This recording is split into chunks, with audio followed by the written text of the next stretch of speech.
In the 3rd year of our marriage, I got pregnant. Richard's first love, Shirley, returned to the country. His brother asked him if he still had feelings for Shirley. Richard smiled faintly and said, "My wife will always be Vivian." However, only I knew that when he looked at her, there was much more love than hatred in his eyes. Until he kept her by his side, put aside past grudges, and eagerly offered her his connections and resources. But towards me, he frowned wearily and said, "No one can take your position. What else are you dissatisfied with?" I no longer persisted, and without hesitation, I had the baby aborted. Later, the media reported that the person in power of the Richard family jumped into the sea several times just to look for a wedding ring but couldn't find it anywhere. When I put down the strings of the instrument, I looked up at the VIP room on the 2nd floor, which was Richard's exclusive viewing position. The first time I stepped onto the stage of the opera house, the first time I completed my solo concert, he would always be there, standing tall and straight in the brightly lit room, looking at me from afar. But this time, until the last note fell and the whole audience burst into thunderous applause, that place was pitch dark from beginning to end. I withdrew my gaze and smiled as I bowed to the audience to take my curtain call. When I walked to the backstage and stopped in my tracks, I still held a glimmer of hope. I asked my assistant, I might have been too focused during the performance. Did he come and then leave? When my assistant heard my words and met my hopeful eyes, she subconsciously looked away and said, "Mr. Richard didn't come tonight." I pinched the gauze on my dress with my fingers and said softly, "Oh," and didn't say anything more. "Vivian, Mr. Richard has never missed your performances. This time he must have had something urgent." I smiled at her. Of course, I knew that Richard had something going on. Since Shirley returned to the country, he had mysteriously become busier and busier with more and more things to do every day. On the day Shirley returned to the country, it caused a sensation. All platforms were flooded with related news. So, no one cared that, in fact, that day was the 3rd anniversary of my marriage to Richard. I was the only one who had prepared a lot for this shared anniversary. That day, I waited for a long time. It was almost the end of the day when I finally picked up my phone and called him. However, no one answered the phone for a long time. I could only send him a text message, "Richard, when will you come back? Do you still remember what day it is today?" After a long while, he replied with a casual text message, "I'm busy tonight. Don't wait for me." In the past, if he couldn't make it to my appointment in time, he would always generously make a phone call and say to me in a low voice, "Tata, be good. I'll be back later." I stared at the text message on my phone for a long time and then turned off the phone. On that day, there was also another piece of news that quietly became a hot search topic, #Shirley and the mysterious man #. In the video taken by fans at the airport, Shirley walked towards a low-key black car. Because of her arrival, the car window was lowered a little. At the moment when the shutter flashed, a glimpse of the man in the car was captured. His side profile in the darkness was sharp, tough, and aloof. However, in the next second, the car window closed tightly. The man with distinct knuckles raised his hand, and the car then passed by Shirley, who was dressed in black, as if carrying a cold air, leaving her looking pale as she watched. The news was suppressed quickly, like a gust of wind that dissipated before it even blew. Until now, people are still guessing who he was. After days and nights of entanglement and intimacy, I didn't even need to look carefully to recognize Richard. By then, the candles had burned out, and I was alone in the dark room, slowly eating the cake I had made by myself. The cake was sweet, but when it reached my mouth, it tasted bitter. On the bustling streets and in the magnificent shopping malls, Shirley's posters were everywhere.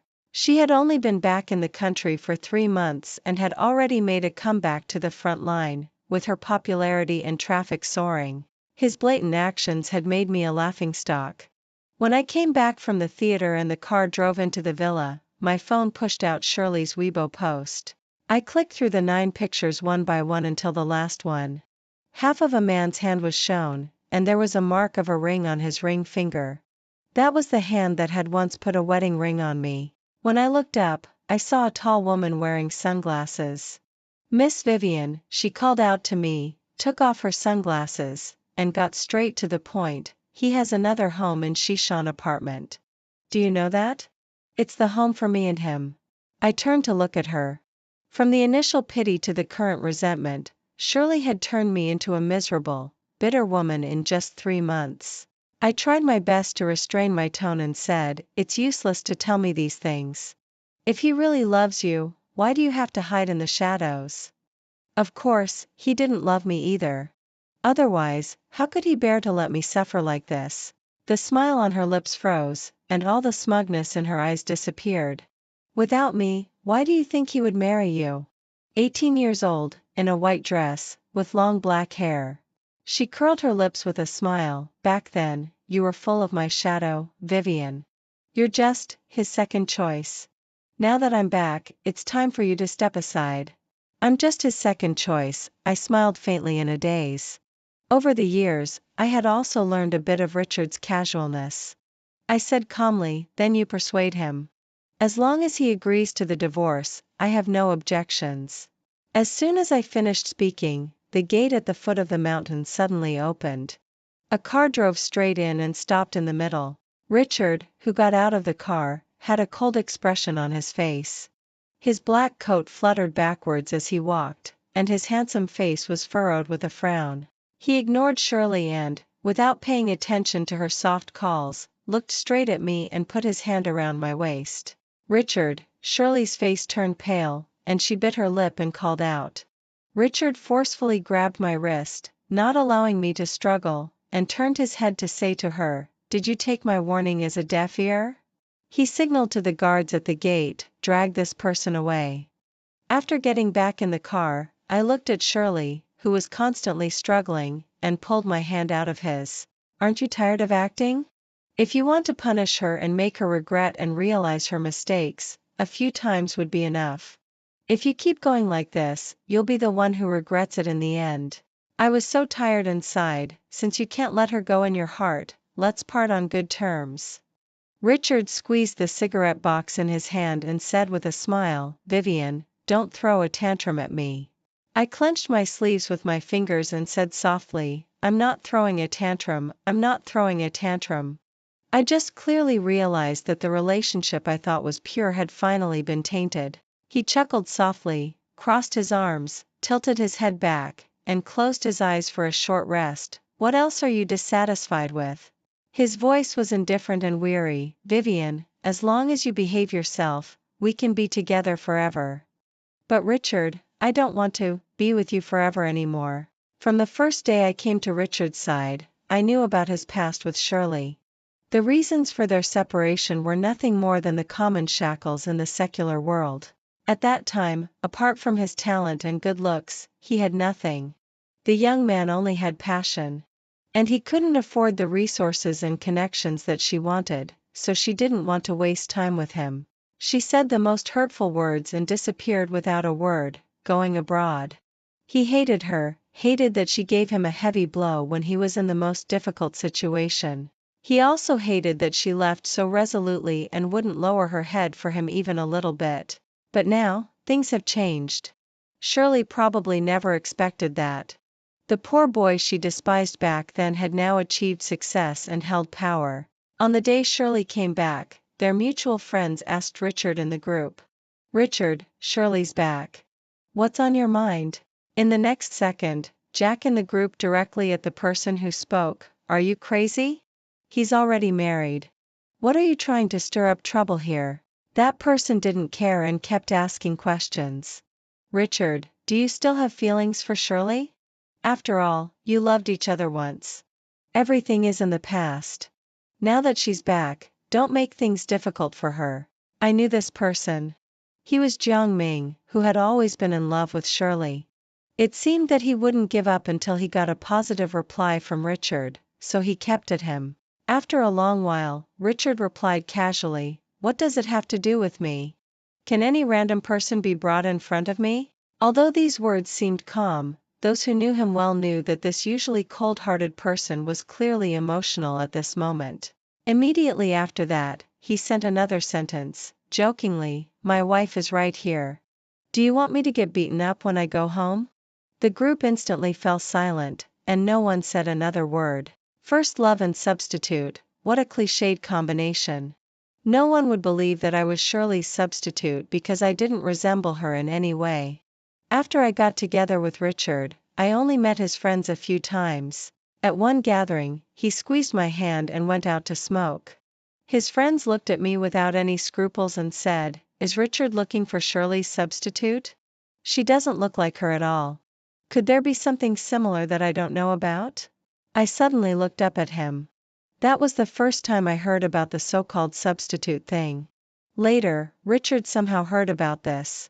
At that time, he didn't say anything. A few days later, the handsome man with beautiful features hugged me and leaned against the windowsill. The moist wind blew away the cigarette between his fingers and lifted his lowered eyebrows.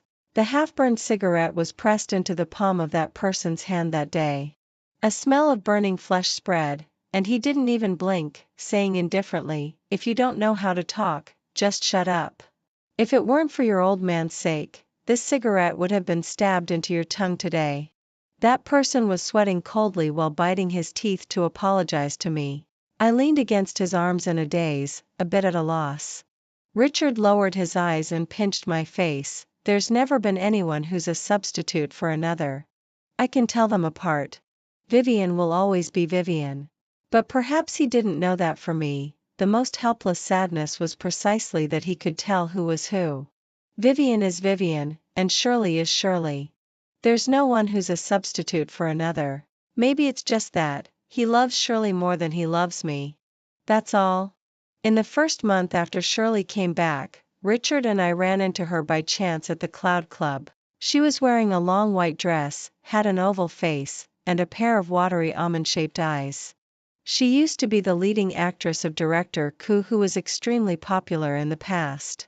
After years of silence abroad and coming back to China, if she wanted to get a role in a famous director's work, she could only force a smile and accompany people in drinking. In the midst of all the noise, wine, and revelry, she held a wine glass, looking as frail as a flower in the wind, arousing people's pity.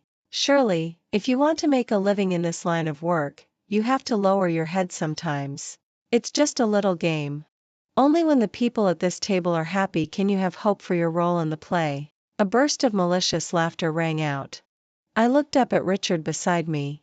He knitted his brows and only his tightly clenched jaw could be vaguely seen. He looked into my eyes, put one hand on my waist, and walked forward slowly without showing any emotion. "Boss Sue's gathering is really lively.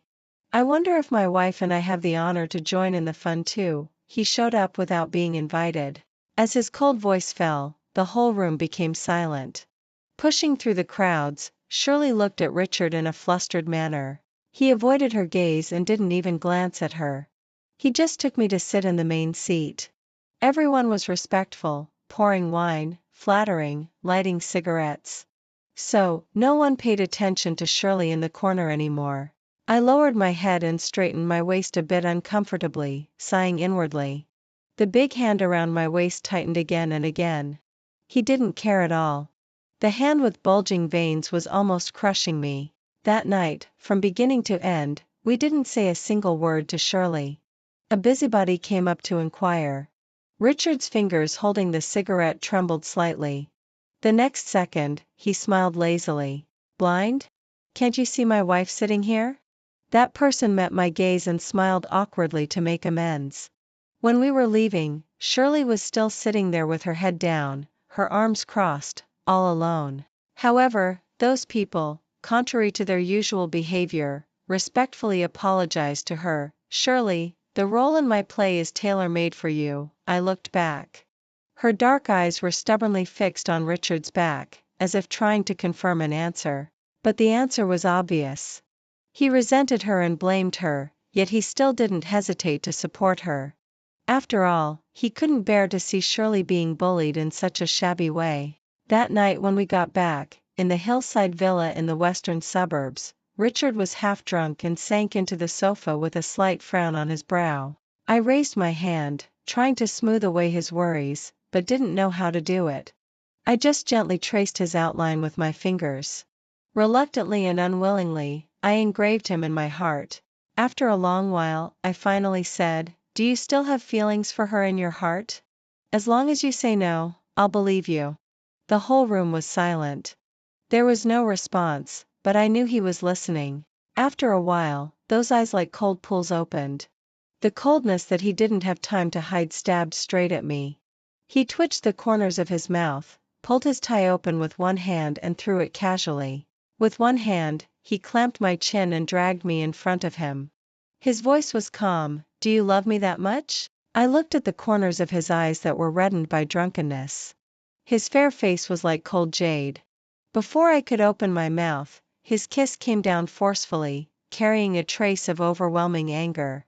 A harsh tearing sound was heard. In the dimness, emotions surged like the first tide of spring rain, with clouds and water churning, making me sink deeper and deeper. He bit my shoulder hard, drawing blood, which made his eyes even redder. "No one can tell me what to do. As long as you're obedient, no one can threaten your position." I put my hand over my eyes, and tears slipped from my palm.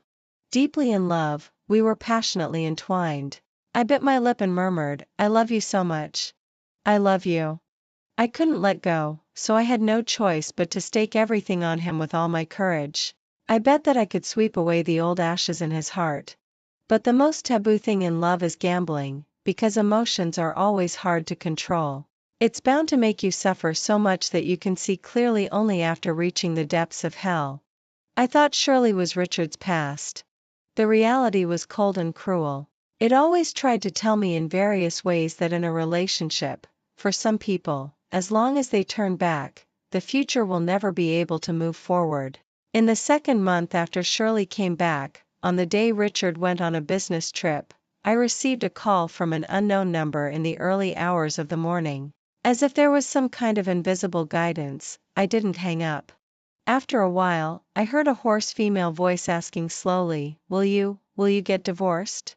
For a long time, no one answered. I clenched my mobile phone tightly, trying to deceive myself by hanging up the phone, unwilling to hear the answer. Then Richard's indifferent voice came from the other end, "Are you worthy?" The call was hung up. That night, I sat alone in the empty villa until dawn. Before Shirley came back to China, I once saw a message from an unknown sender on Richard's mobile phone. "You said that no matter when, as long as I turn back, you'll love me. Does that still count now?"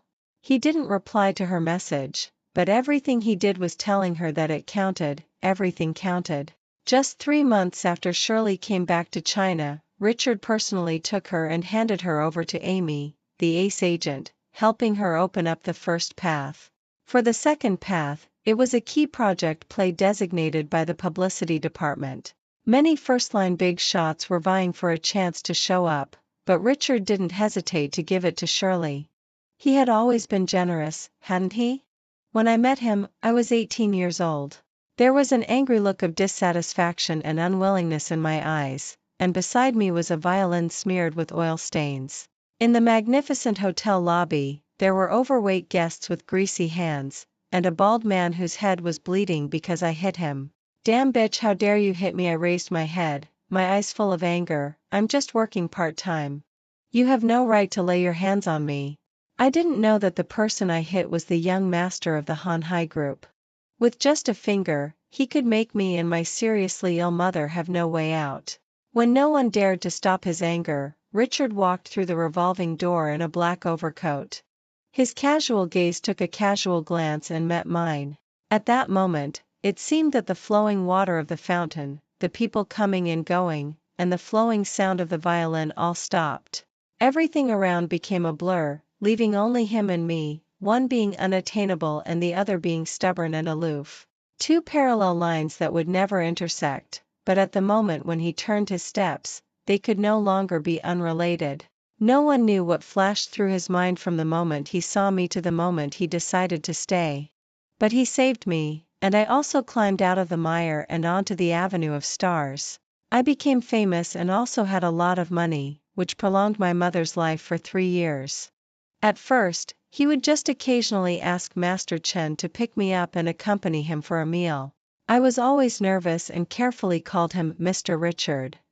Later, When he suffered from insomnia all night long, in the dim room, leaning against the head of the bed, looking tired and empty, he raised his hand and patted the place beside him. Come up. At first, I thought he could do anything, that he was omnipotent. Until the second year, his company was plotted against by his rivals, got into trouble and was on the verge of reorganization. He was drunk and had a smile in his eyes, saying casually, "You can leave if you want. I'll soon become a pauper again. It's not worth staying for me." He was smiling, but he was full of despair. At that moment, probably he didn't even know that he was afraid. He was afraid of being abandoned again. I lowered my head, took out a bank card from my bag and put it in his hand. I sold all the real estate, jewelry and assets that he had given me in those 2 years, and added the money I had earned myself, which was nearly 50 million yuan. The light was dim, and the night urged people on. I looked up at him and said softly, "Don't be afraid. At worst I'll accompany you to start all over again." The smile on his face slowly froze, and the cigarette between his fingers had burned out. After a while, he casually threw the card into my bag, crushed the cigarette with one hand, and held my neck with the other, and kissed me fiercely. "What I've given away has no reason to be taken back. Vivian, I won't let you regret the choice you made at this moment." Later, I stayed by his side. I saw him drink until he had stomach bleeding for the sake of business entertainment. I also saw him stay up all night after night to plan the next step for the group. At that time, there was a client who was very difficult to win over for a long time. When he heard that Richard was henpecked, I started from his wife. That lady liked to make things difficult for others. If she asked me to clean her shoes, I would obediently squat down and clean them for her. She played golf and didn't want others to pick up the balls for her. So I worked as her caddy for a whole month, and later my knees were seriously injured. But she was very happy and agreed to my request with a smile. Later, when Richard knew about this, he played with my fingers, and there was an emotion in his eyes that I couldn't understand. He hugged me tightly into his arms, with his chin resting on my shoulder, and didn't say a word. After that failure, instead, he walked faster and more steadily. Up to now, the scale of the group is far beyond what it used to be.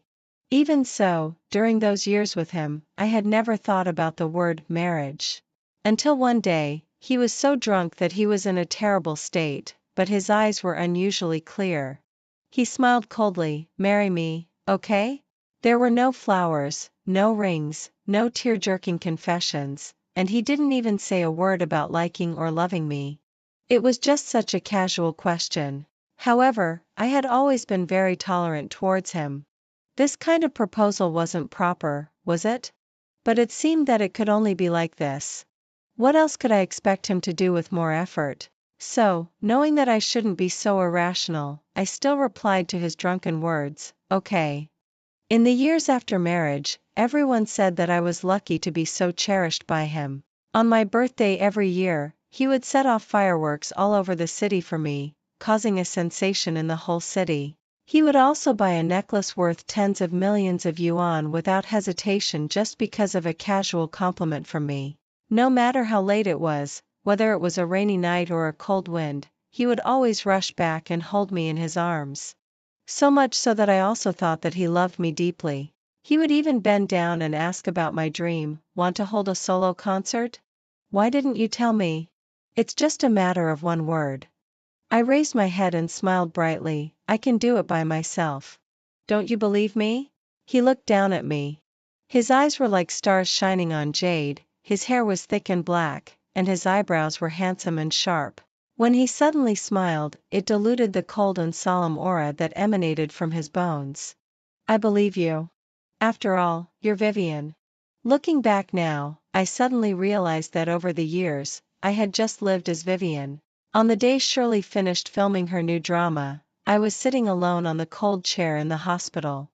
I was gripping the pregnancy test report tightly in my hand. It was a poor and ill-timed child. I hung my head low, my breath a bit unsteady, and I seemed to be on the verge of collapsing as if I had lost all support. I pinched the palm of my hand hard, forcing myself to hold back the tears. In my mind, every scene was of the plays he had acted in before, those plays that I thought I loved deeply. Vivian, have a baby. I'll be good to him. Even when he was being forceful at night, he didn't forget to put a lumbar pillow under me. He should have desired to have a child once, but now, even this child had become a joke. When I got home, I folded the pregnancy test report neatly. The words, 7 weeks pregnant, on it were conspicuous, and an almost invisible embryo was slowly developing. I stuffed the report into my bag and tidied my hair in front of the mirror. The person in the mirror had naturally red lips, a pair of distant mountain-shaped eyebrows like mist over water, and her eyes seemed to be filled with a pool of spring water. When we were closest, he would always lower his head to kiss my eyes, saying that he loved these eyes the most. At Jack's birthday party, after the grand banquet, he opened another private room and invited several close friends. When I arrived, Jack was pulling at someone at the door with a dark face. He was wearing gray pants and a simple hoodie, and his dark blue hair made him look wild and unrestrained. He was actually 1 year younger than me. The first time I met him, he was following Richard and calling him brother. He ruffled his hair impatiently and said, "When did I ever ask you to call Shirley? Are you crazy? Why did you call her on my birthday? We're all friends, who the hell is friends with her?" Jack. I handed out the birthday gift in my hand and smiled gently, "Happy birthday." He didn't take the gift right away as usual. Instead, he casually closed the door behind him first and then looked at me. "Vivian, you." A trace of hostility flashed in his eyes. I didn't know what he was angry about. I smiled gently, "Take me inside." The moment the door opened, it seemed that even the music stopped for a moment. I immediately saw Richard. He was sitting on the sofa at the end of the room, clearly drunk. His right forearm was pressed against his forehead, his eyes were closed tightly, the collar of his shirt was messy, revealing his fair collarbone. Beside him sat Shirley, who was pouring water for him. When she saw me, her hand shook subconsciously, and the water spilled on her thin dress. She exclaimed. It was neither too loud nor too soft, but it made Richard beside her open his eyes immediately. His drunken eyes scanned her body. Someone coughed deliberately and amplified their voice, sister-in-law is here." Only then did Richard raise his eyes and look at me. He curled the corners of his mouth slightly and stood up nonchalantly. His figure swayed a little as he pulled me into his arms. My wife, Vivian, he had never been willing to, nor would he bother to, do so-called public displays of affection with anyone in public. I glanced at Shirley and, sure enough, saw her face turn pale and on the verge of falling. I couldn't help but feel a bit bitter in my heart. Only she could force Richard to be like this. Watching the undercurrents between the two of them, my originally calm heart suddenly churned. I wondered, why on earth? I had walked with him for a full 9 years. Why could she reach the sky in one step? I turned to look at him and asked him one last time, "If you drive her away, I'll pretend that nothing happened." Hearing this, Shirley's face turned deathly pale, looking even more pitiful. I gave her a sidelong glance. If she could have half of this acting skills when she was acting, she wouldn't have been ridiculed so much. He clicked his tongue and said, "Vivian, don't be silly." It was the same indifferent words again, a reassuring and dismissive tone with absolute confidence. He clearly knew all about Shirley's dislike for me. He knew her ambiguous announcements on the internet. He also knew her overt and covert provocations towards me. But he didn't care, didn't pay attention. I slowly pried open his big hand that was tightly gripping my arm, stared at him firmly, and regardless of his gradually gloomy eyes, I stood up and walked out without looking back. When the door was about to close, I vaguely heard Shirley complaining to everyone, "What's the deal? Just because he has a wife, can't he be friends with others anymore?" When I walked to the lobby entrance, Jack chased after me. "Brother Richard is really out of line, but the relationship between them isn't as deep as you think. It was all too long ago. He's just unwilling to be treated like that back then. Think about it. He has everything he wants now. If he really loved Shirley, couldn't he afford a plane ticket? But he's never thought about going abroad to find her in these years. Between him and Shirley, it was Shirley who took the initiative. But between him and you, It was he who took the initiative to approach you. It's completely different. I brushed my hair that had been blown messy by the wind and asked him, "What do you want to say?" Jack's eyes were dark and bright. He lowered his head and said, "You love him very much." Yes, I loved him very much. I smiled at him. After my thoughts became clear, I felt much better, but I love myself more. The evening wind blew through the hall. People were coming and going in the hall. I waved my hand to say goodbye to him. When Jack returned to the private room, most of the people had already left, and only the two of them were left. He gave Shirley a cold look and spat out, "Get lost." Shirley grabbed her handbag and didn't dare to stay any longer. This young master was not someone to be trifled with. Jack grabbed Richard's tie and glared at him, "You've gone too far." "What do you mean now? What do you take Vivian for? You're having an affair so blatantly that everyone knows about it. Are you even human?" Richard opened his eyes and looked at him with a hazy gaze. He pushed Jack away, tugged at his tie, and said with a dry mouth, "What's it got to do with you?" Jack kicked the leg of the table. "If you really can't let Shirley go, tell Vivian. She'll let you two be together." "Let us be together?" Richard laughed. "How? Divorce? Jack, don't you think I don't know what you're thinking about Vivian? All these years you've remained chaste. What? Are you waiting for the day when she'll divorce me?" Jack stood up and looked at him coldly. "Do you know that I knew her earlier than you did?"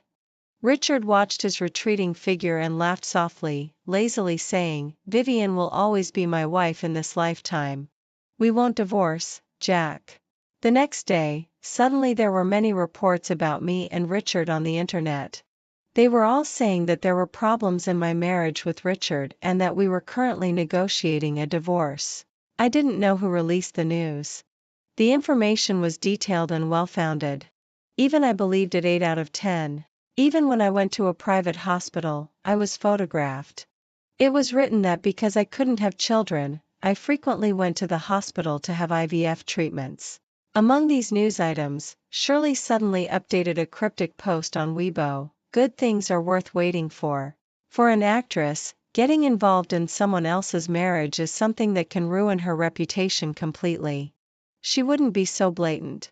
But surprisingly, the Richard family group, which had never interfered in any of Richard's personal scandals before, posted relevant articles on their official Weibo account that day and quickly refuted the rumors. "There will be no divorce. She's the only one for him in this lifetime." And the several marketing accounts that had reported the most vigorously quickly went silent. Richard directly blocked the companies behind them. At night, he rarely came home.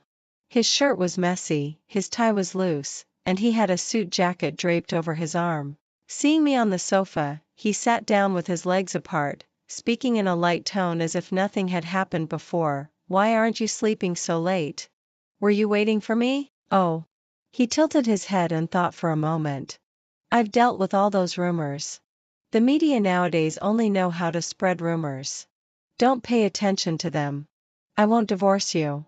I tugged at the shawl on my body and sank into the sofa, saying softly, "It's not a rumor." Richard pinched the space between his eyebrows casually with 2 fingers. Hearing this, his hand movement paused, and he asked in confusion, "What?" I looked at him. His figure was hidden in the dim light, and his expression was weary. This man had the nonchalance and confidence of someone who played with life and held power in his hands. But this confidence wasn't innate. It was something he had achieved by risking everything and going through hardships. In his life, if it was scored out of 10, love probably only accounted for 1 point, pitifully little. I pointed at the glaring documents on the table. "Richard, let's get divorced." He seemed to become a bit slow in his thoughts. It took him a long time to turn his head mechanically and smile expressionlessly. "You want a divorce? Vivian, do you know what you're saying? Divorce? Are you going to give up your future, your dreams? Don't you want to be the Paganini of the East?"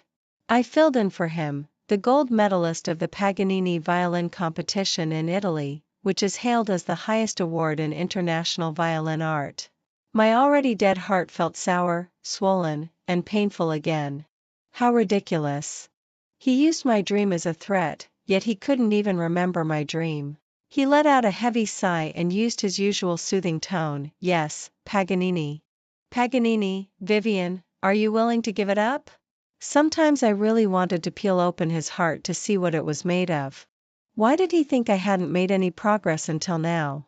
Because of Shirley, he hated everything foreign. He didn't want to go abroad himself, and he didn't even like me going abroad. And because I loved him, I indulged his unreasonable demands. Because of loving him, I had stopped in my tracks on the path of my dream. Even today, he had never thought that it was he who had held me back but instead thought that I still needed time. I smiled and said word by word, I don't want it anymore, Richard. I don't even want you anymore. The hall was silent, as if time had stopped. Richard lowered his head. He clicked the silver gray lighter several times but couldn't get it to light. Finally, on the last try, he lit the cigarette. He looked at me through the hazy smoke, his gaze heavy, and he kept playing with the lighter in his hand. Is it really necessary, Vivian? He seemed very puzzled. Shirley means nothing to me. She can't shake your position. In his words, every sentence showed his contempt for her. I asked him, you said you hated her and wanted to take revenge on her. What's your revenge? It's that you can't bear to see her being bullied and you support her. You're taking revenge on her, but you remember her dream, remember that she wants to act, remember that she wants to be a movie queen. You've gone all out to give her resources and help her rise to fame. Are you compensating her or compensating yourself for being abandoned back then? Can you tell the difference? Forget it. I reached out to wipe the tears off my face and didn't want to say any more. Richard looked at me silently and then reached out to tear up the divorce agreement. Vivian, I won't divorce you. Your face is very pale. Go to bed early. When you calm down, we'll talk again. It was really rare that he would care about my complexion. I reached out to touch my stomach and took a deep breath. I'm pregnant. A pregnancy test report was spread out in front of him. Richard's pupils visibly contracted, and his breathing became a bit heavier. He couldn't believe it. His right hand covered the back of my hand, and there was surprise in his eyes. Why didn't you tell me earlier? There's no time to prepare anything. There's no doctor around. I'll arrange for a medical team to follow you. And we should hire 2 more maids at home, who will be specially responsible for your nutrition. He was in a bit of a flurry, thinking about all these things. Looking at his surprised and flustered expression, sadness welled up in me, and tears fell one after another. It's too late. It's useless. Do you like it very much? With tears in my eyes, I smiled at him, like a calm lunatic. I aborted it. He didn't even have time to nod. Instantly, he was rooted to the spot, unable to move for a long time. You don't deserve me to have a baby for you, Richard. Are you crazy? He came to his senses and roared in disbelief, kicking hard at the leg of the table. He bent down, with fire burning in his eyes. He clamped my jaw with one hand, and even the corners of his eyes turned red. Vivian, what have you done? That was our baby. You aborted it. I was so exhausted that I didn't even have time to rest after the operation. I could only lie there like a corpse, letting him vent his anger. My sudden lifelessness seemed to scare him. He let go of me and hugged me into his arms. It's my fault. I shouldn't have yelled at you. I don't blame you. We can have another baby. We won't get divorced. If you mind Shirley's matter, I'll handle it properly, okay? It's too late, Richard. Why did you have to wait until I had accumulated enough despair before you were willing to lower your head? I once begged him, with tears streaming down my face, Richard, can you please not meet her? I don't like it. He said indifferently, we're just friends. Don't make me dislike you, Tata. In just 3 months since Shirley appeared, I had started to see a psychologist frequently. There were a lot of pills in the drawer beside my bed. I was always worried about gains and losses and couldn't sleep at night. I was afraid of losing him, and my dreams were all about him and Shirley leaving together in each other's arms. I told him that I was sick, seriously sick. Without even looking up, he interrupted me, Vivian, don't play these tricks. I'm not in the mood to coax you right now. I bit his shoulder hard until the smell of blood spread. desperate yet calm, my voice was barely audible. I've already hired a team of lawyers. I'm determined to get a divorce. You'd better get ready for the division of property after marriage. I won't give up a single penny that belongs to me. That night, I fainted in Richard's arms.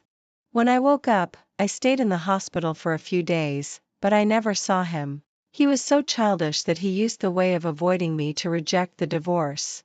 He knew that the unborn child had cut off all our retreats. When I got out of the hospital elevator, I bumped into two people head-on. The flash of the camera made me subconsciously raise my hand to cover my eyes. Miss Vivian, there's an anonymous tip-off saying that you took advantage of others' relationship and inserted yourself into it later. Is it true? I heard that when Shirley went abroad for further studies and had conflicts with the chairman of the Richard family group, you seized the opportunity and became Mrs. Richard. Are you really going to the hospital every day because you can't have children? Mr. Richard and Shirley were once lovers. As an interloper, don't you feel shameless for still occupying this position after she came back? I silently glanced at the work card on her chest. She was from an unknown media. I could guess who was behind this. She dared to blatantly ask the media to make an issue out of such a full-of-hole story. I pretended to be embarrassed and dodged the question, asking, "Who said that?" The people in front of me seemed to have grasped the truth and became even more excited. After a while, my bodyguards drove them away. I sat in the car and scrolled through my phone. Sure enough, within half an hour, a marketing account with only a few hundred followers released the interview video. In the video, I was dodging, looking as if I had been caught red-handed and was too guilty to face it. Within a few minutes, Shirley's fans swarmed into the comment section, feeling aggrieved for her and being unable to get over it. If it weren't for this woman interfering, Shirley and that big shot would have gone from campus love to marriage. I'm so obsessed with their story, woo-woo. No wonder I heard that Shirley doesn't need to socialize in the entertainment circle.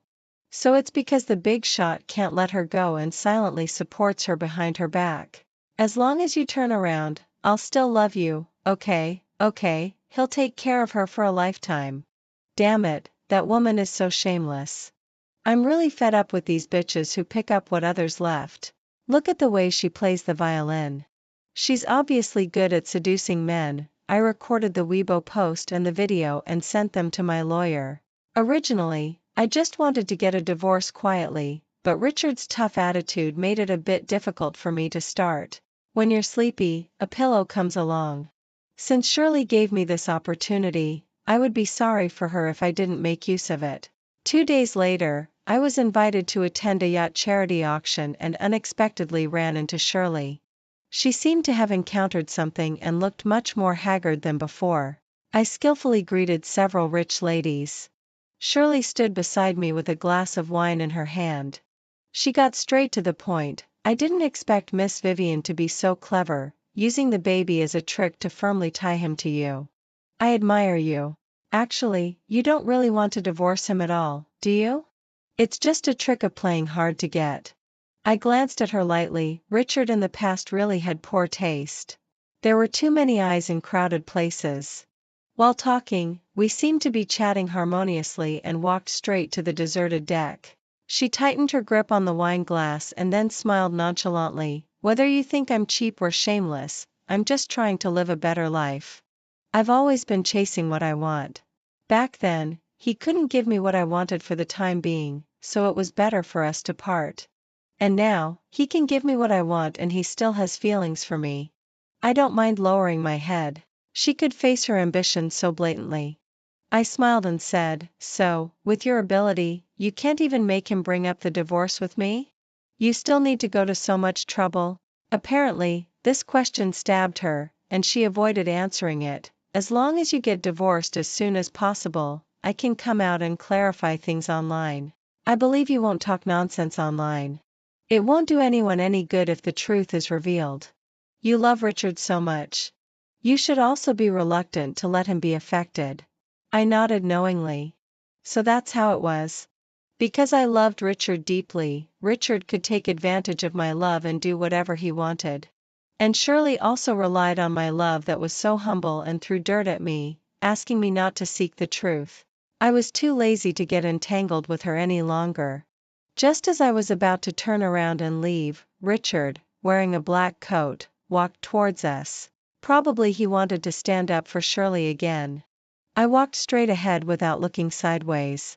He glanced at me and walked past me. In the next second, I heard Shirley scream from behind. I quickly turned around and saw that Richard was pinching her neck with one hand, and the veins on his temples were bulging. "Didn't I tell you not to show up in front of my wife again? Don't you listen, huh? Then you don't need your ears anymore."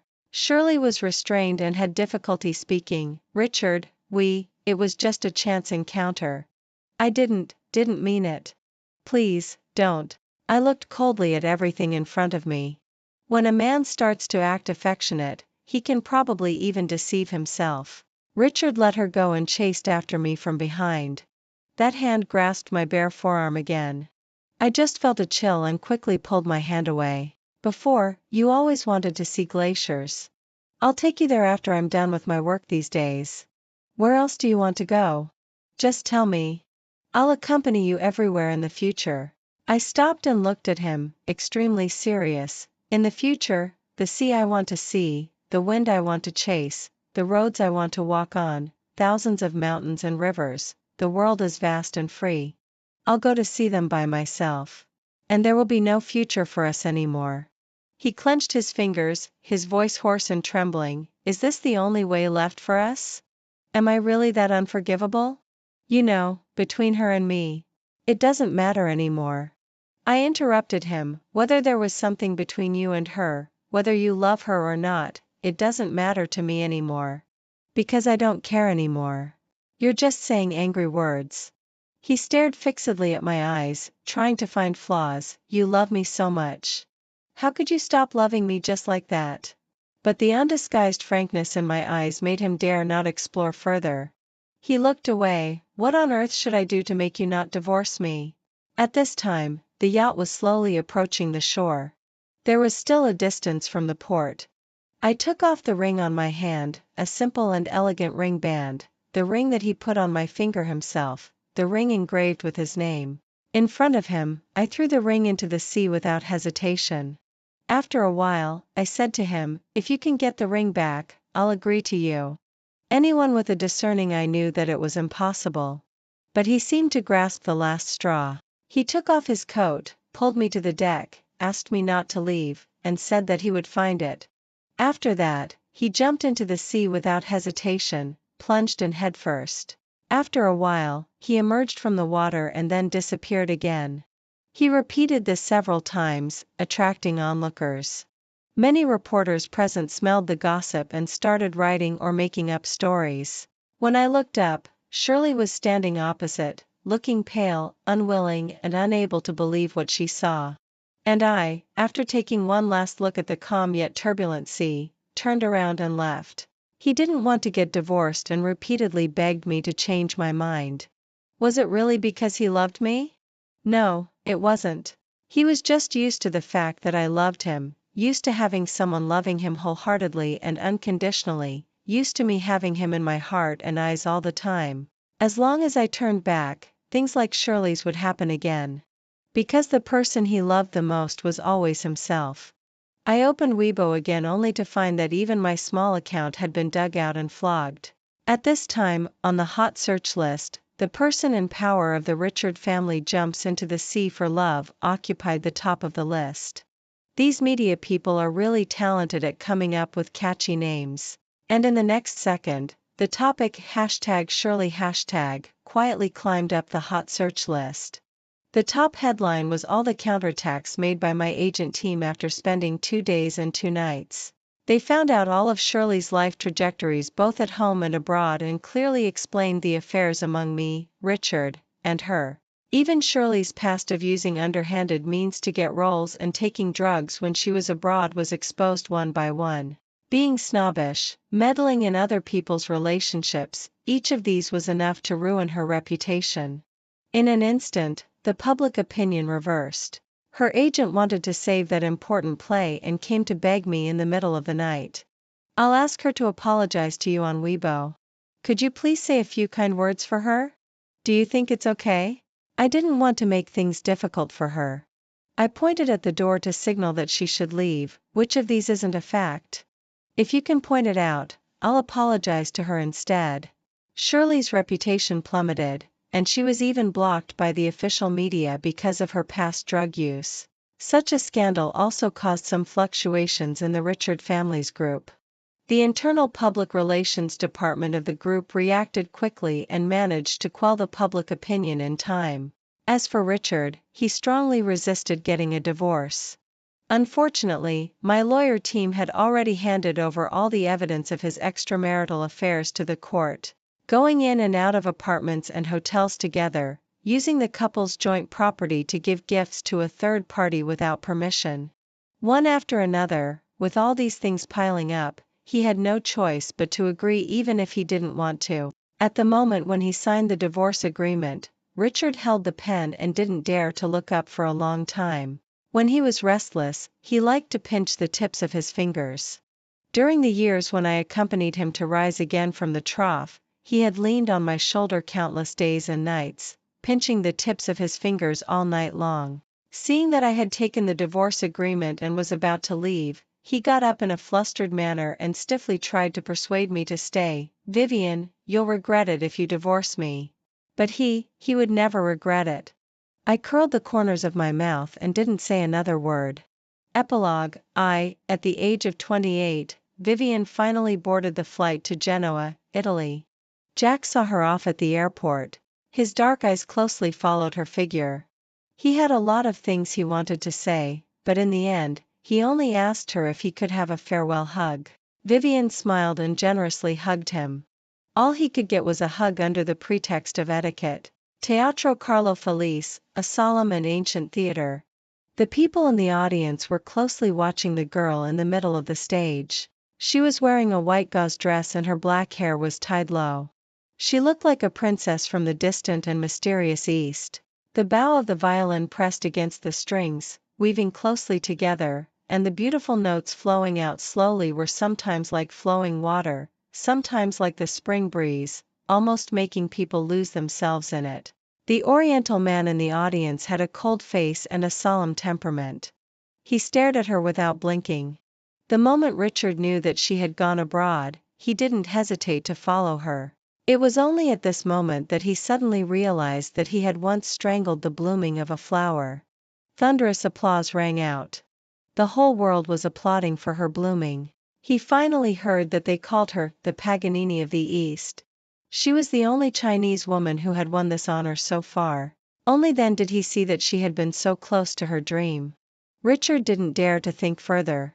Perhaps, only he would regret it. After the performance, he rushed to the backstage, but unexpectedly, Vivian was already gone. He used all his connections in the local area, but she seemed to have disappeared suddenly. Richard found that he couldn't find Vivian. He began to panic and didn't know what to do. After staying in Italy for a whole half a month, he had no choice but to return to China. He forced Jack to tell him Vivian's whereabouts. Obviously, he wouldn't say. He would only say, "You deserve it." Yes, he deserved it. In the following several years, Richard never saw Vivian again. But her footprints were all over the world: the Golden Hall in Vienna, the Lincoln Center for the Performing Arts in New York, the Royal Opera House in London. She and her violin traveled all over the world. But she always deliberately avoided him, so that often by the time he arrived, she had already rushed to the next place. Until that day, the person he sent brought him the news, telling him that Vivian was in Palau. He saw her. Her hair had become shorter, her skin had tanned a bit, and she smiled more often. When she saw him, there was no resentment or longing in her eyes anymore. Richard was unwilling to accept it. He wanted her to still love him. Until he saw the ring. He raised his hand and tapped on the ring on her ring finger. It wasn't the ring they used to have. Tears almost fell from his eyes. He stubbornly asked, "The ring? Why are you wearing it there?" Vivian looked at him, smiled, and didn't say anything. Richard left. When he left, his back was lonely and his spine slumped slightly. He probably wouldn't look for her again. Vivian sighed and took off the ring, putting it casually into her pocket. She thought that she probably wouldn't have to deliberately avoid him anymore in the future. Epilogue 2. In the following years, Richard indeed didn't deliberately inquire about Vivian's news anymore. No one knew when he found out the bottles of medicine in Vivian's bedside table, nor did anyone know what his mood was when he saw those medicines. It's just that later, he was the one who had to take the medicine. Apart from taking medicine, he could only numb himself with work and alcohol. He was often in the office in the middle of the night. As a result, his business grew bigger, but his heart became emptier. Until that day, he was hospitalized due to sudden vomiting of blood. His private doctor gave him a report. The diagnosis result was advanced liver cancer. He flicked the report and suddenly laughed. Dr. Richard, speaking Chinese with a thick accent, said seriously, "We'll do our best to extend your life as long as you actively cooperate with the treatment." The ward was a suite on the top floor of the hospital. Richard leaned against the head of the bed and looked out through the French window. The spring was bright and beautiful, and the wild geese flew by without leaving a trace. He didn't reply to the doctor's words. Instead, he asked his assistant beside him, "Where is she now?" The assistant had been with him for many years. Once he knew who he was asking about, he immediately replied, "She's in a city in the south of California." Richard took the notebook beside the bed, dealt with the remaining work in his hand, and said to him, "Prepare the helicopter. We'll fly to California in 2 hours." Dr. Richard frowned. He knew that his boss used to have a wife he loved deeply, and this she was the woman he loved deeply. But he still couldn't understand. "You're not fit to fly now. You must receive treatment immediately or you'll die very soon." Richard looked up at him, smiled, and said, "She's always traveling around.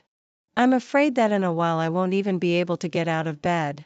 I have to see her one last time to feel at ease." Epilogue 3. It was already late at night when the plane entered California, the United States. Richard closed his eyes. He was extremely tired, but the pain in his body made him surprisingly awake. Taking advantage of this wakefulness, he slowly thought in his mind about what the first sentence he should say when he saw her would be.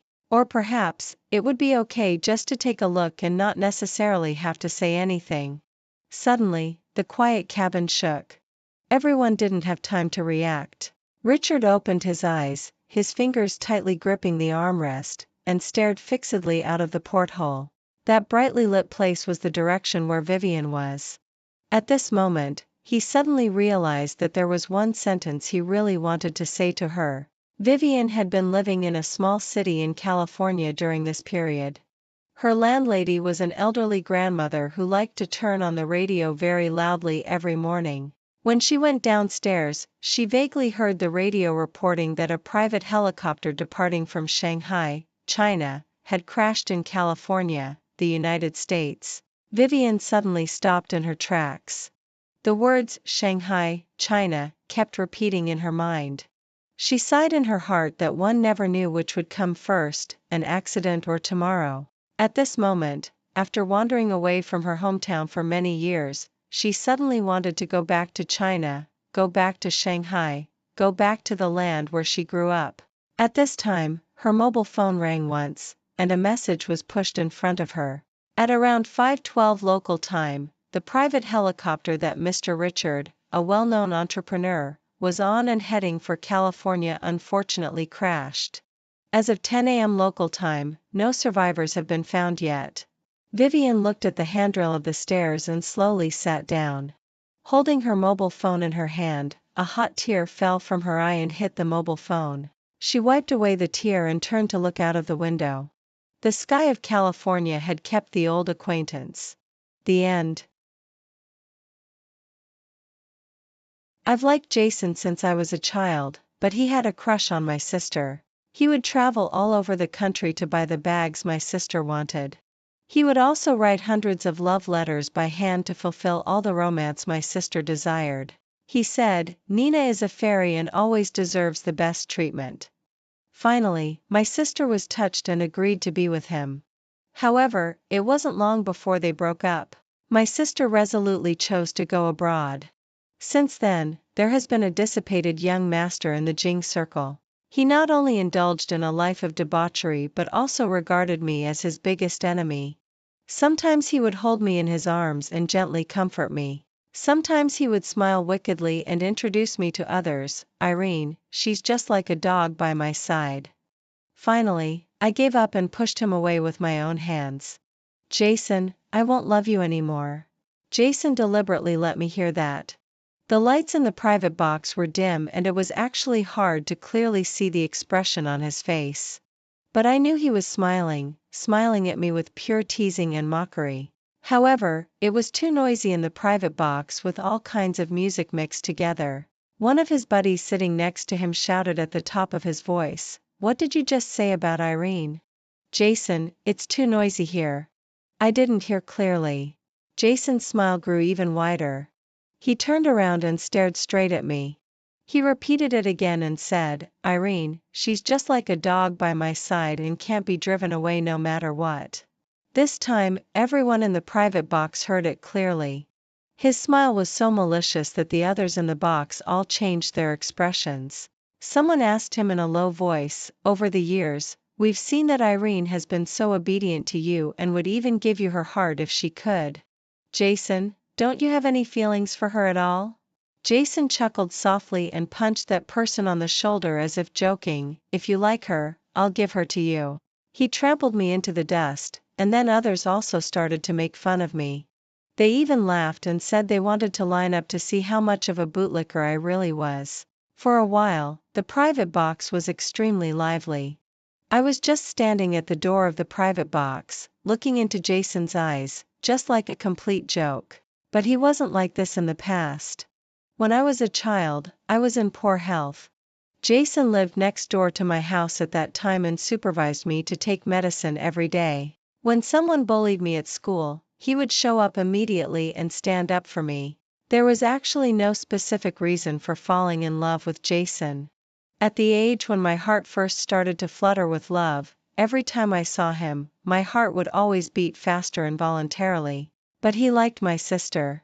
When I was about to muster up the courage to confess my love, he said, "Nina is a fairy and always deserves the best treatment." I was stunned on the spot at that time, and tears couldn't stop falling. I even asked stupidly, "What about me?" Jason smiled happily and still put on an air of a big brother. Then he reached out and touched my head, speaking like coaxing a child, "Irene, of course you're my dearest little sister." Since then, my secret love completely came to an end and never showed any sign of life again. And Jason was really innocent back then. Even though my sister repeatedly said that she didn't like him, he had never thought of giving up. He would travel all over the country to buy the bags my sister wanted. He would also stay up all night to write hundreds of love letters by hand before big exams, just to fulfill the romance my sister desired. Later, my sister was finally touched by him, and they were together for a whole 3 years. From the second year of high school to the first year of college, Jason had always been the active one in this relationship. No matter what my sister wanted, he would always try every means to satisfy her without any complaints. However, more and more conflicts broke out between them later. My sister chose to go abroad in a fit of anger, which put an end to this relationship. But Jason didn't give up and even chased after her abroad without telling his family. But he came back home dejected within 3 days. No one knew what my sister had said to him. It was just that after that time, Jason fell seriously ill. After he recovered, he completely changed. Once he was as humble and polite as could be, but later he became so dissipated. Girlfriends around him changed one after another, and no girl could stay by his side for more than a week. But he was still nice to me, saying that I was still his dearest little sister. At that time, I thought, whether it's as a sister or a relative, just staying by his side like this, I was already content. However, some accidents always come unexpectedly. Jason was indulging in a life of drinking and forgetting his sorrows. Once when he was drunk, he mistook me for my sister, pinned me firmly on the sofa, and stared at me with bloodshot eyes, asking me angrily why I had betrayed him. He was so fierce that he bit my lip when he lowered his head and it was almost out of control. After he sobered up, Jason knelt halfway in front of me, saying sorry over and over again, with guilt and self-blame in his eyes. But later, the times when he mistook me for my sister when drunk became more and more frequent. From the initial guilt, he gradually became numb, and finally, the smile on his face became more and more malicious. He would even pinch my chin and compare the differences between me and my sister. Just like now, in the dim light, there was a malicious smile on his face. Then he said, "Irene, if your sister were here, she would surely slap me hard. Unlike you, you're always a doormat." He shook his head, with a hint of pity in his tone. Probably he was regretting that I, as a substitute, wasn't similar enough to my sister after all. The others in the private box were still laughing at me for having no temper, for not being as bright and flamboyant as my sister and thus unable to win Jason's heart. Irene's personality is too soft. So what if she looks alike? Only a glamorous beauty like Nina is challenging to pursue, who says not? Jason just made a bet with us. Unexpectedly, Irene really came here foolishly.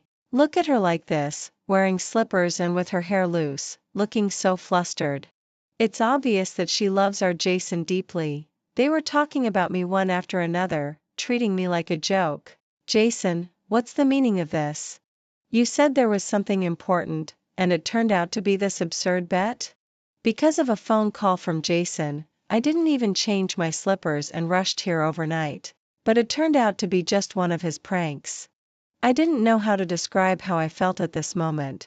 My heart felt stuffy, and I had a feeling of being unable to breathe, which made me feel suffocated for a while. Jason smelled strongly of alcohol. He sneered, "Irene, aren't you a bootlicker?" It felt like my heart had been punched hard. No matter how excessive Jason had been in the past, at most he just repeatedly mentioned my sister in private.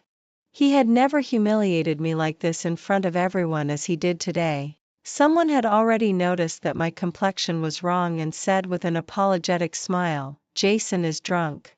Don't take it to heart." Being drunk was indeed a good excuse. But if he hadn't had such thoughts long ago, no matter how much he drank, he wouldn't have said such hurtful words. It's my fault. I spoke very softly, but Jason still heard me. He slightly frowned, and the smile on his face disappeared completely, as if he didn't quite understand what I meant by saying that. Suddenly, I felt that I had been like a big fool all these years. Blind and foolish, and I had gone further and further on a road with no return. I raised my eyes and looked at Jason in front of me, the person I had loved for so many years. The grievances accumulated over the years completely burst out at this moment. I felt absurd and also thought I was a bit ridiculous. But anyway, at this moment, I was quite sure that I had really given up. "Jason, I won't pester you anymore from now on." Rather than watching the boy who was once shining with the light of my love gradually decay in the end, it's better to stay away from him completely starting from now. After returning to my apartment, I began to pack my luggage. Some time ago, someone approached me and asked me to shoot a cultural tourism promotional video in his hometown. The price offered was quite good, but the place was too far away. I would have to stay there for 2 months, so I was hesitant and hadn't replied for a long time. But now it happened to be a good opportunity for me to escape from this place briefly. The flight was at 6:30 in the morning. After packing my luggage, I planned to set off in the evening, only taking a few changes of clothes. But just when I was packing things, my hand accidentally hit the counter. The glass bottle on the cabinet fell to the ground like this. The colorful candies in the bottle were scattered all over the floor. I bent down and picked up a candy. This candy had been around for quite a few years. It was sticky in my hand and a bit disgusting. Suddenly, I remembered that summer, there were always several hooligans squatting in the alley near the school, waiting to block single girls and force them to hand over the money they had on them. Jason knew that I was afraid, so he always walked with me, saying that he would protect me. Later, he took sick leave and didn't go to school. My sister had never liked me and we were like strangers at school, and she wouldn't go home with me either. I was left alone and met those hooligans. They dragged me into the alley, surrounded me, and forced me to give them all the money I had. That wasn't enough. The looks in those hooligans' eyes were really disgusting. After robbing me of all my change, they didn't let me go. Instead, they deliberately pinched my face and then made inappropriate physical contact with me. I was so scared that I burst into tears, and they became more and more excited. They even reached out to hook the strap of my bra. That was when Jason showed up. He said, "You're too timid. I'm worried about you, so I came here specially to take you home." At that time, he still had a fever-reducing patch on his forehead, and his cheeks had an abnormal flush. His whole body was burning hot. Jason, who had a high fever of 39 degrees Celsius, went crazy and knocked those hooligans to the ground just to avenge me because I was bullied. I wasn't hurt at all, but he got several cuts on his arm from one of the hooligans with a knife. On the way to the hospital, I saw that the blood on his arm couldn't stop flowing, and I was so scared that I kept crying.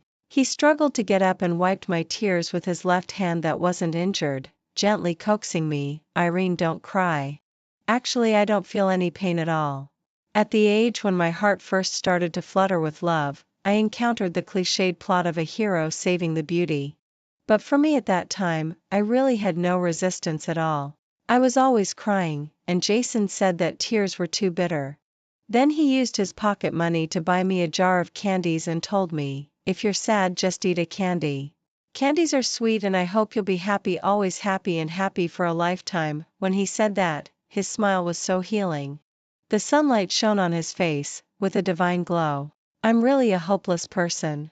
I fell head over heels in love at that moment and couldn't extricate myself ever since. And this jar of candies that he gave me with his own hands, I had always kept it well, reluctant to eat any of them, and took it with me wherever I went. It was both a sustenance and a kind of lovesickness. But now the glass bottle was broken, the candies were sticky in my hand, and the lovesickness had also become bitter. I could no longer taste the slightest bit of the former sweetness, and the sourness made my heart ache all the time. It seemed that everything was reminding me, "Irene, you should completely let go." I took a deep breath, suppressed the sourness in my heart, and then picked up the candies one by one and threw them into the trash can one by one. I had been picking up the trash for too long and forgot that I used to be a person who couldn't tolerate the slightest bit of dirt in my eyes. I brought this on myself. This is the punishment I deserve. Jason had the key to my apartment. Before, he was worried that it wasn't safe for me to live alone outside. Later, when he learned that I always ate takeout food, he would come over to cook for me whenever he was free. As time went by, he got a key made so that it would be convenient for him to replenish my fridge with vegetables and fruits. I watched as Jason pushed the door open and walked in on his own. When he entered, he brought with him the smell of alcohol. He had drunk a lot of wine tonight. Jason walked in, his steps staggering. He threw himself onto the sofa. "Irene, pour me a glass of water." He muttered softly, just like before when he had to drink because of business engagements, and then asked me to take care of him. But this time, I didn't move.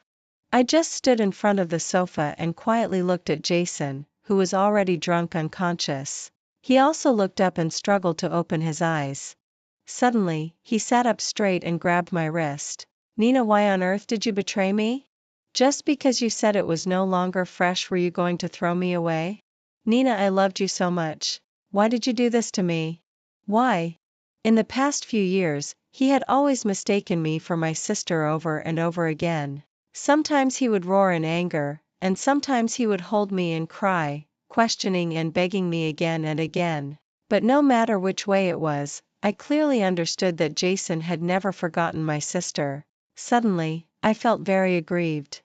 I grabbed his collar and couldn't help shouting out, "Jason, look clearly. I'm not my sister.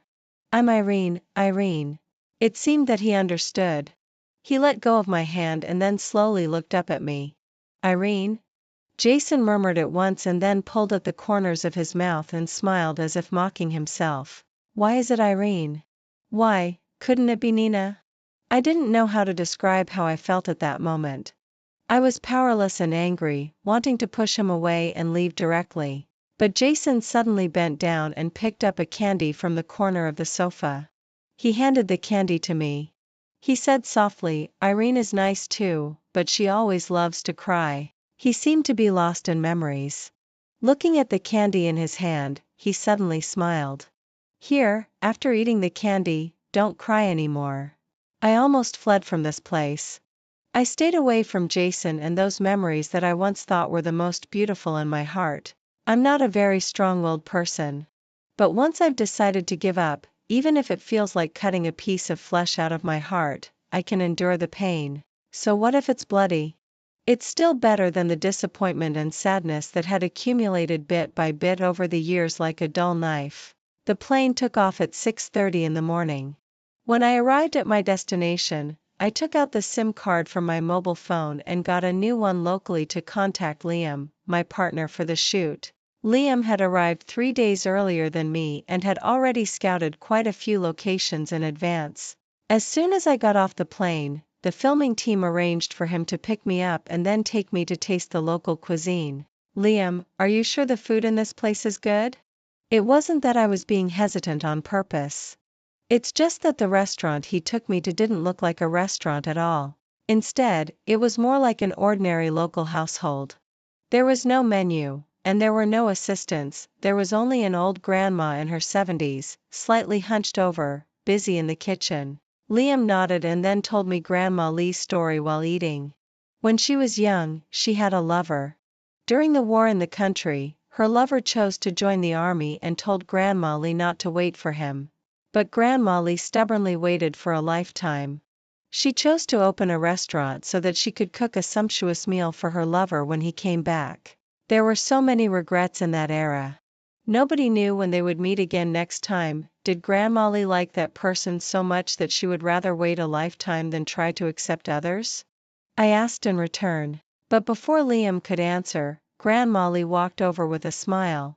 If he's alive, he will surely come back to me. The implication was self-evident. After saying that, Grandma Lee moved a small chair on her own and sat down opposite me. Because he's worth it, I'm willing to wait. When she said this, there was absolute determination and sincerity in her eyes. After that, she shifted her gaze to me and said softly, "Little girl, have you found that person who's worth it?" The image of Jason flashed through my mind.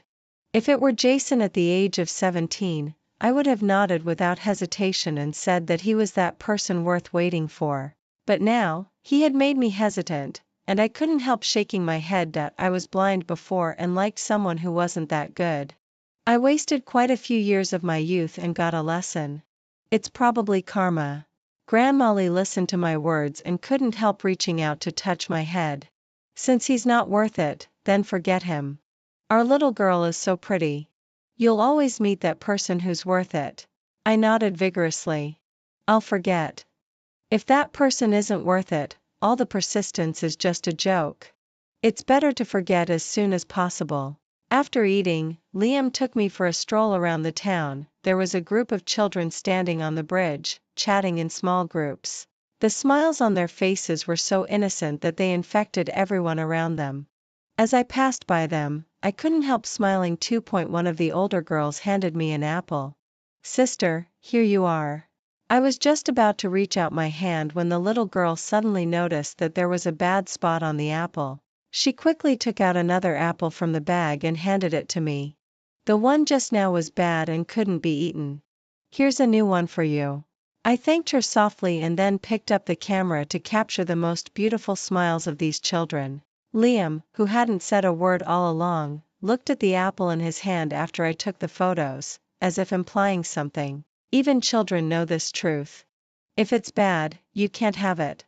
As my best partner at work, Liam was also my friend and knew that I had liked Jason for many years. So just this one sentence could hit the nail on the head regarding my feelings. Whether it was Grandma Lee with her story or these lovely children, they were all just a prelude to this sentence. I took a deep breath and turned to look at Liam. "Liam, I'm not a very strong-willed person. But at least I still have to hold on to my self-esteem. So, I really intended to let go completely." Hearing this, Liam didn't say anything more. He just said one last sentence, "I just hope you can be a bit happier." I looked at the scenery in front of me and couldn't help letting out a long breath. "I will. I'll be very happy." The filming process was very tight. and I was so busy that I forgot about Jason for a while. By the time I came to my senses, more than a month had passed, and all the video footage had been shot. All we had to do was wait for the team to edit it, and then we could finish the job and go home. Irene, Jason's been calling me again. Liam came to me with his mobile phone. In the past month or so, I had changed my original number and blocked all of his contact information. In the first half of the month, Jason didn't think of me at all. Later, since he couldn't get through to my phone, he called my studio. After learning that I had come here, he harassed Liam from time to time. But Liam didn't answer. He always hung up the phone immediately. This time it's different.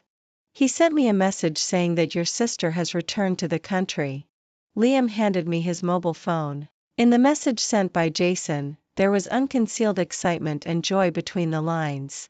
He urged me to go home quickly to see my sister. I stared at the message for a long time. I had always wanted to avoid it blindly. I didn't expect that after just over a month of hiding, everything that was supposed to come would still come. Irene, what are you going to do? I handed the phone back to him. Since my sister has returned to the country, as her sister, I naturally should go home. Some things always need to be resolved completely. The next morning, I bought a return ticket. When I got home, my sister had already arrived and was sitting on the sofa chatting with Mom. Jason was sitting on the sofa next to them, his eyes fixed on my sister without moving. There was some excitement in his eyes along with a hint of hatred, so complicated that I couldn't quite make it out. But looking at his dress and appearance today, it was obvious that he had dressed up very carefully. After all, there was more love in his heart. I had stayed in that small town for over 2 months. Things that I used to think were huge before now seemed like nothing much, and the person that I used to think I could never forget, now that he was in front of me, didn't stir up too many emotions in my heart either. Looking at Jason, the boy that I had loved for such a long time, I reached out and gently touched the position of my chest. In the past, every time I saw him, my heart would beat wildly. But now, it was very calm. I took a deep breath and then pushed my suitcase and slowly appeared in front of everyone. Hearing the noise, Jason also saw me at the door. The smile on his face that hadn't had time to fade disappeared the moment he saw me. Then he quickly stood up from the sofa and walked up to me. Irene, where have you been these past 2 months? His first words were like an interrogation. Perhaps there was also some concern as an older brother. So I told him the truth, but my tone was calmer than ever before. For work, and I also took a trip while I was at it. Jason seemed to be angered into laughter by my attitude. He directly grabbed my wrist. Irene, it's okay if you want to travel, but why did you turn off your phone? I called you so many times, and you didn't answer any of them. What if you encountered danger outside? I'm already in my 20s. I interrupted him and then shook off his hand and continued, Jason, thank you very much for taking care of me like a sister. But after all, we're not blood-related siblings, so I don't need to report to you where I go. Irene. Jason couldn't help shouting my name loudly. There was a bit of disbelief in his eyes, as if he had never thought that I would show such a tough attitude in front of him. After all, the old Irene was as soft-tempered as a doormat and would never contradict his words. The atmosphere was awkward for a moment. Nina, who was sitting on the sofa, finally couldn't help standing up. This sister of mine, whom I hadn't seen for 5 years, and during the time she was abroad, we hadn't had any contact with each other. Not all sisters are relatives.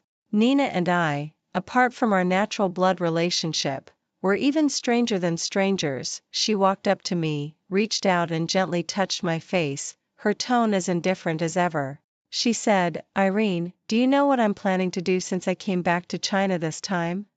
I didn't say anything. She smiled and then leaned close to my ear and said, Jason has been waiting for me for quite a few years.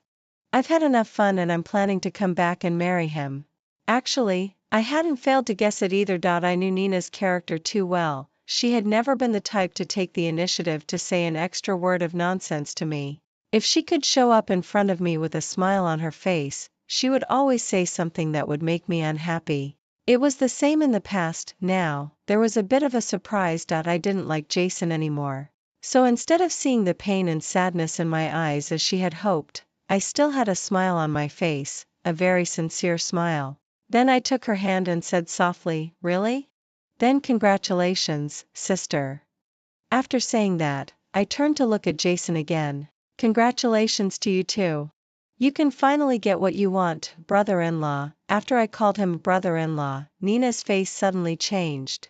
And Jason, who was standing in front of me, completely lost his composure. He directly pulled me to the front yard in front of my sister. "Irene, what do you mean?"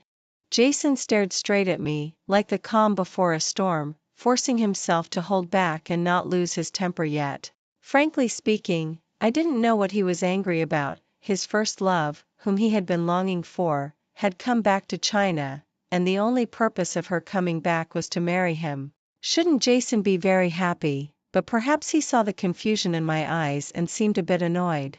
Finally, he couldn't help speaking first. "Didn't you like me very much?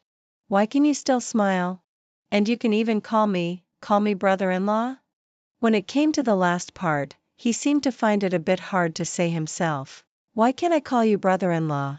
I struggled hard to break free from his restraint and then silently took 2 steps back to keep a safe distance.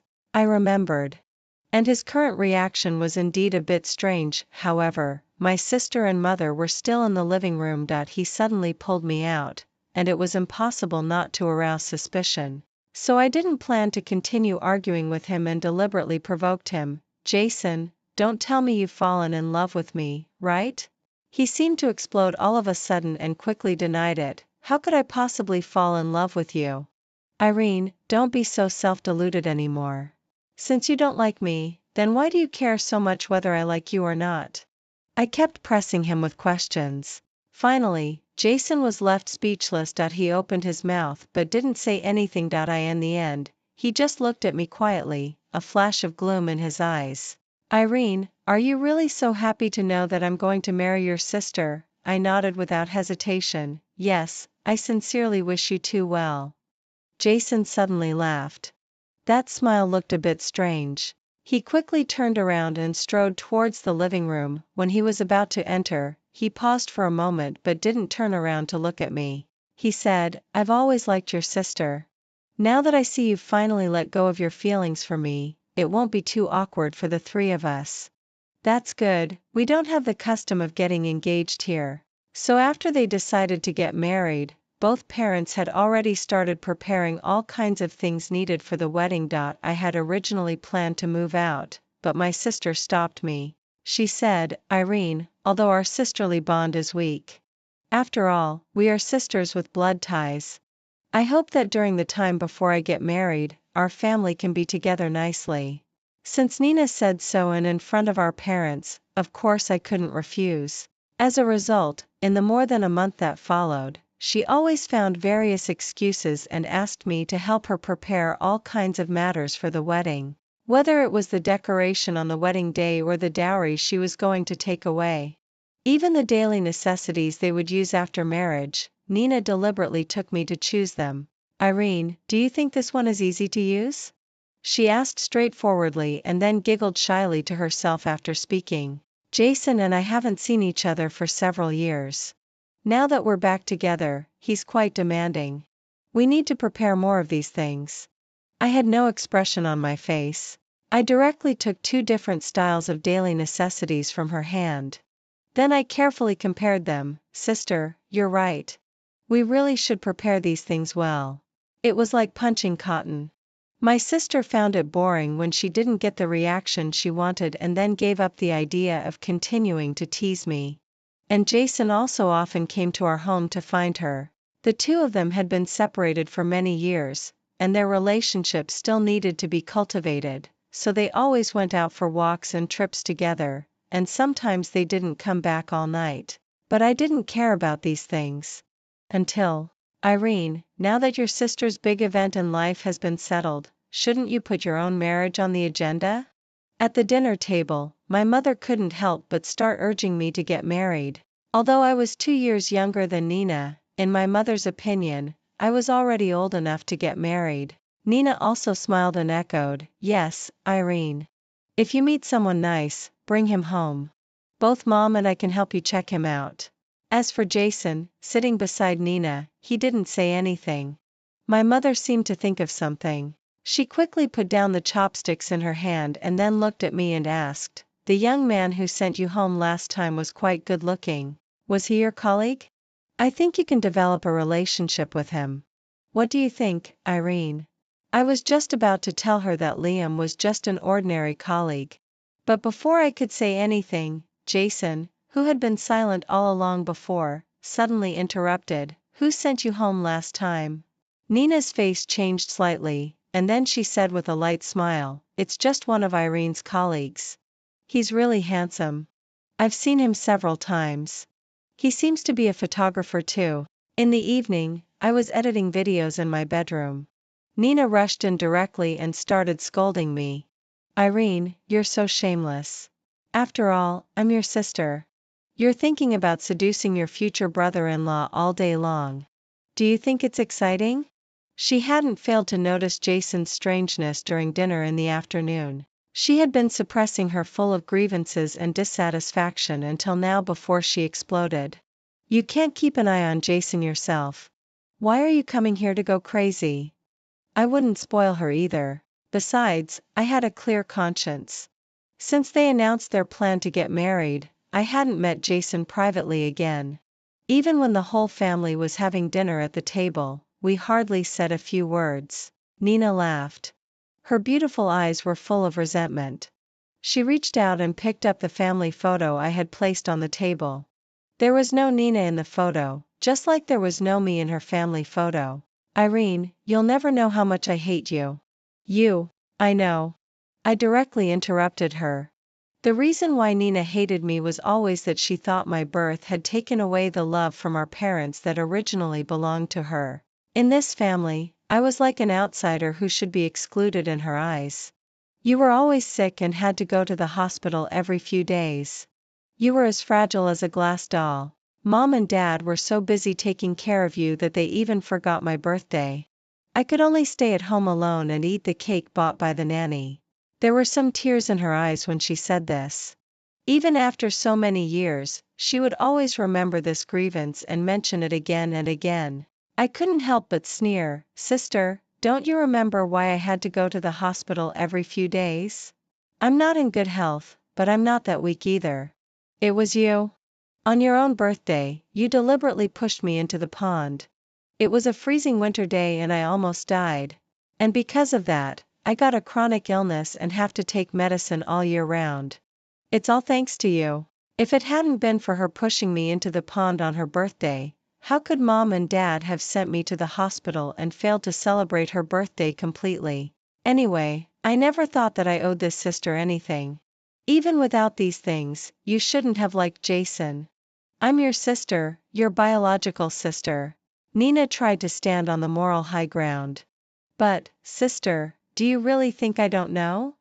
Suddenly, I remembered when I was a child. Back then, no matter how much my sister didn't like me, I always liked to stick to her side.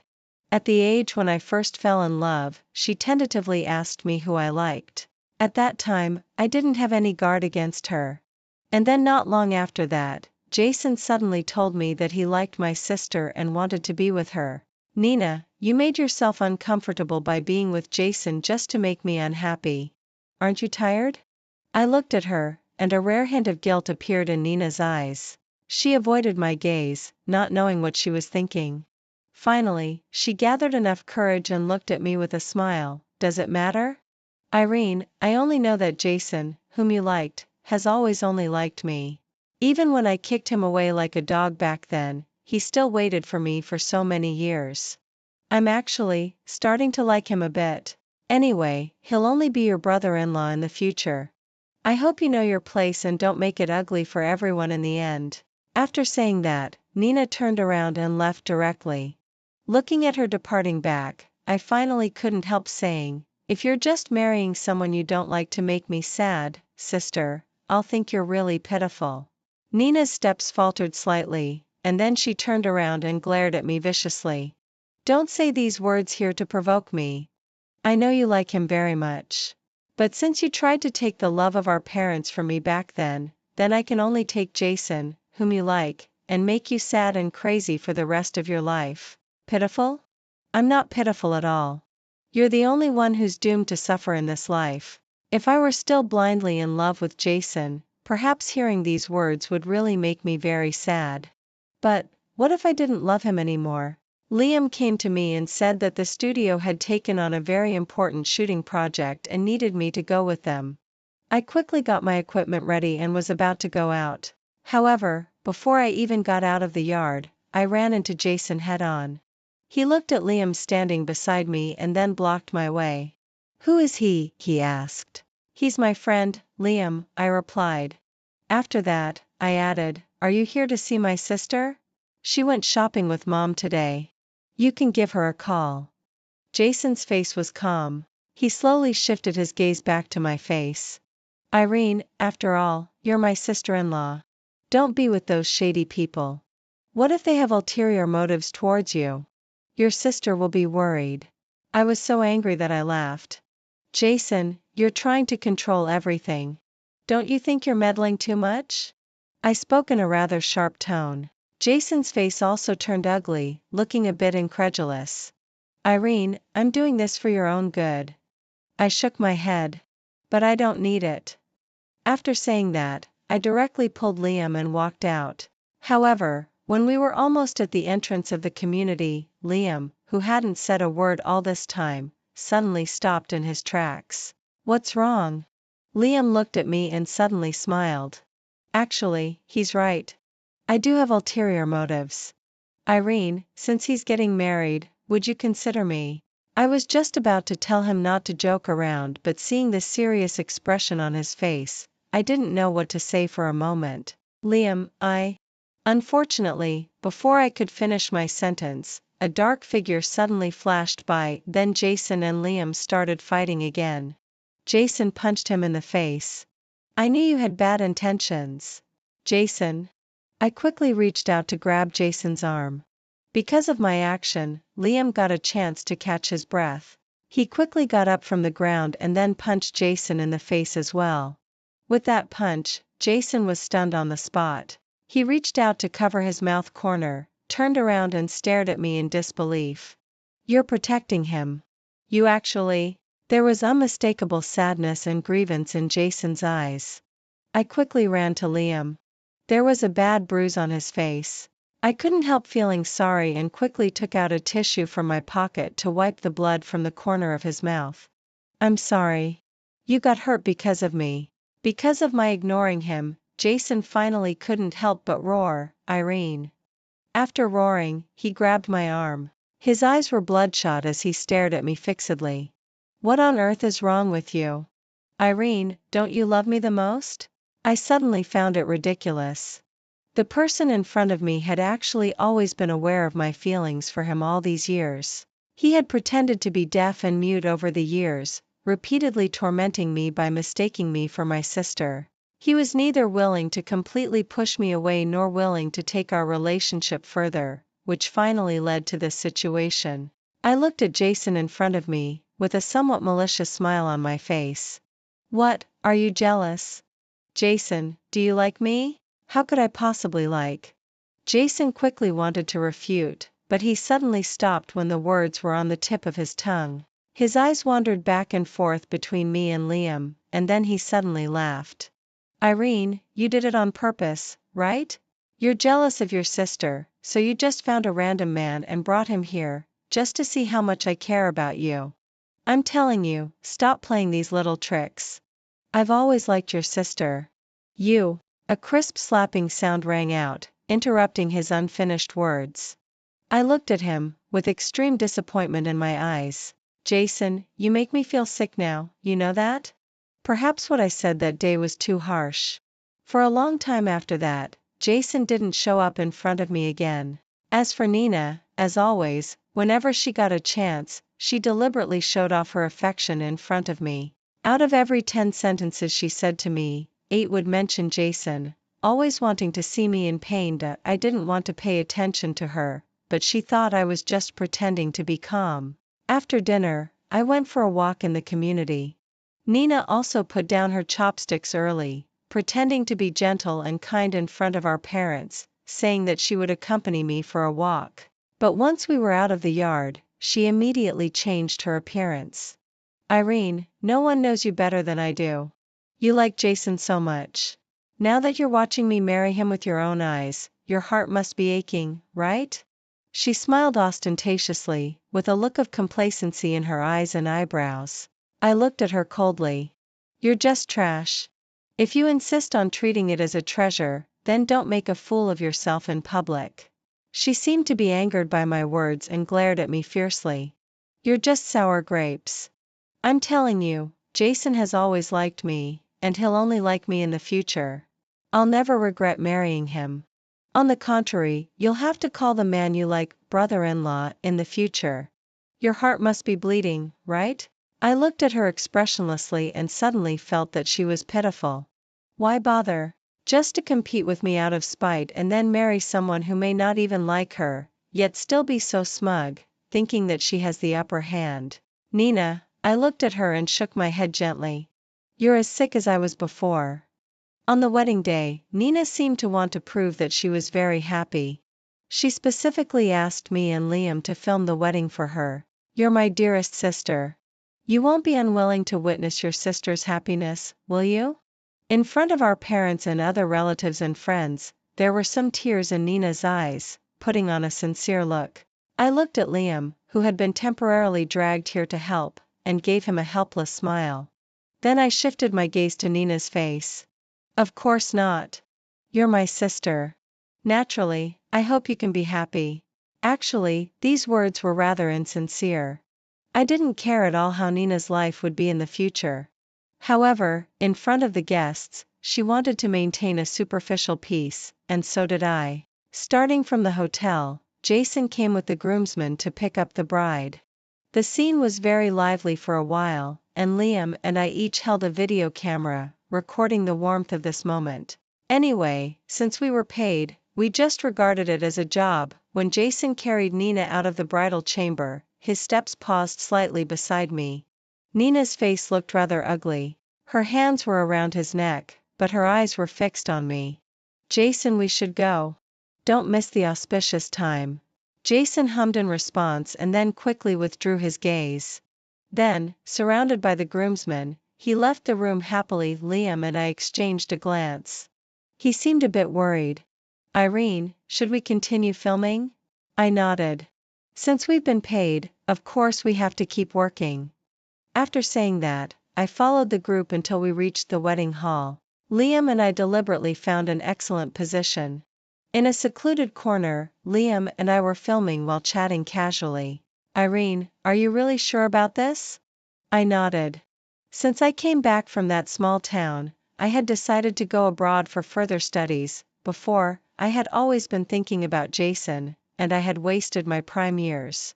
I gave up too many things that I shouldn't have given up, and in the end, it was all in vain. I could only sigh that it was like a fool's dream. I've already made up my mind. I can leave in about a week. Originally, I just wanted to wait until this wedding was over. Otherwise, Nina would surely come up with all kinds of excuses. I didn't want to make things difficult for my parents. Anyway, it was just a week and I could always endure it. Liam nodded and then moved a bit closer. In that case, I'll go abroad with you. I'm also planning to further my studies. It'll be nice to have company. He smiled at me, and his head was about to lean on my shoulder. I reached out to push him away, but before I could do it, there was suddenly a commotion at the wedding scene. Then a dark figure flashed by. Jason, who should have been on the stage exchanging rings with the bride at this moment, somehow rushed in front of me. His eyes were full of grievance and he stared at me fixedly. Irene, I'm about to get married. Why aren't you sad? Why can you still chat and laugh with other men? Jason suddenly rushed off the stage and said those inexplicable words to me. Coupled with all the things that had happened in previous years, the guests present began to talk among themselves. And Nina, who was still on the stage at this moment, already had an extremely ugly look on her face. Jason now looked extremely dejected. Over the years, you've always been following me around, and I've already gotten used to it. So you deliberately left and deliberately got close to other men. It's nothing but to see me jealous. He let out a long sigh with a somewhat bitter smile on his face. You disappeared for 2 months, and I couldn't help thinking about you all the time. Seeing you chatting and laughing with other men, I was insanely jealous. Even though I'm reluctant to admit it, my heart tells me that I do like you. Irene, I admit that you've won. As soon as these words came out, the already lively wedding scene reached another climax. And I also became the center of this joke. Under the spotlight, Jason looked deeply affectionate, as if he had to admit the fact that he liked me after suffering great pain. Nina's eyes were red.